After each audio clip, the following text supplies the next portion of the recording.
Hi guys, welcome to mat code Kannada channel. ಯಾರಾದರೂ ಹೊಸದಾಗಿ ಚಾನಲ್ಗೆ ವಿಸಿಟ್ ಮಾಡ್ತಾ ಇದ್ದರೆ ಪ್ಲೀಸ್ ಸಬ್ಸ್ಕ್ರೈಬ್ ಮಾಡ್ಕೊಳ್ಳೋದನ್ನು ಮರಿಬೇಡಿ.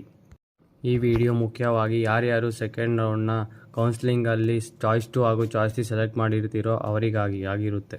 ಈಗಾಗಲೇ ಇನ್ನೇನು ಸೆಕೆಂಡ್ ರೌಂಡ್ನ ಕೌನ್ಸಿಲಿಂಗ್ ಮುಗಿತಾ ಬಂದಿದೆ. ಯಾರ್ಯಾರಿಗೆ ಸೆಕೆಂಡ್ ರೌಂಡ್ನಲ್ಲಿ ಸೀಟ್ ಅಲಾಟ್ ಆಗಿದೆಯೋ ಅವರಿಗೆಲ್ಲ ಕಂಗ್ರ್ಯಾಚುಲೇಷನ್ಸ್ ಹೇಳುತ್ತಾ ಈ ವಿಡಿಯೋಗೆ ಬರೋದಾದರೆ, ಈಗ ಯಾರ್ಯಾರು ಸೆಕೆಂಡ್ ರೌಂಡ್ನ ಕೌನ್ಸಿಲಿಂಗ್ನಲ್ಲಿ ಚಾಯ್ಸ್ 2 ಹಾಗೂ ಚಾಯ್ಸ್ 3 ಸೆಲೆಕ್ಟ್ ಮಾಡಿರೋ ಅವರಿಗೆ ಇನ್ನೇನು ಆಪ್ಷನ್ ಎಂಟ್ರಿ ಮಾಡಲು ಲಿಂಕನ್ನು ಬಿಡುತ್ತಾರೆ. ಆಗ ಸ್ಟೂಡೆಂಟ್ಸ್ಗಳಿಗೆ ಹೆಲ್ಪ್ ಆಗಲಿ ಆಪ್ಷನ್ ಎಂಟ್ರಿ ಟೈಮಲ್ಲಿ ಹೆಲ್ಪ್ ಆಗಲಿ ಅಂತ ಈಗ KE ಅವರು ಹೊಸದಾಗಿ ನೋಟಿಫಿಕೇಷನನ್ನು ಬಿಟ್ಟಿದ್ದಾರೆ. ಅದು ಏನೆಂದರೆ, ಯಾವ್ಯಾವ ಕಾಲೇಜಿನಲ್ಲಿ ಎಷ್ಟೆಷ್ಟು ಸೀಟ್ ವೇಕೆಂಟ್ ಇದೆ ಎಂದು ಒಂದು ಸೀಟ್ ಮ್ಯಾಟ್ರಿಕ್ಸ್ನ ನೋಟಿಫಿಕೇಷನನ್ನು ಬಿಟ್ಟಿದ್ದಾರೆ. ನೀವು KE ವೆಬ್ಸೈಟ್ಗೆ ಹೋಗಿ ಅಲ್ಲಿ ಆ ನೋಟಿಫಿಕೇಷನನ್ನು ಡೌನ್ಲೋಡ್ ಮಾಡಿಕೊಂಡು ಯಾವ್ಯಾವ ಕಾಲೇಜಿನಲ್ಲಿ ಎಷ್ಟೆಷ್ಟು ಸೀಟ್ಗಳು ವೇಕೆಂಟ್ ಇದೆ ಎಂದು ನೋಡಬಹುದು. ಅದರ ಮೂಲಕ ನಿಮಗೆ ಸೆಕೆಂಡ್ ಎಕ್ಸ್ಟೆಂಡೆಡ್ ರೌಂಡ್ನ ಆಪ್ಷನ್ ಎಂಟ್ರಿ ಮಾಡುವಾಗ ಸಹಾಯವಾಗುತ್ತದೆ, ಯಾವ್ಯಾವ ಕಾಲೇಜುಗಳಿಗೆ ಆಪ್ಷನ್ ಎಂಟ್ರಿ ಮಾಡಬಹುದು ಎಂದು. Thanks for watching. ಈ ವಿಡಿಯೋ ಇಷ್ಟ ಆಗಿದ್ರೆ ಸಬ್ಸ್ಕ್ರೈಬ್ ಮಾಡ್ಕೊಳ್ಳೋದನ್ನು ಪ್ಲೀಸ್ ಮರಿಬೇಡಿ.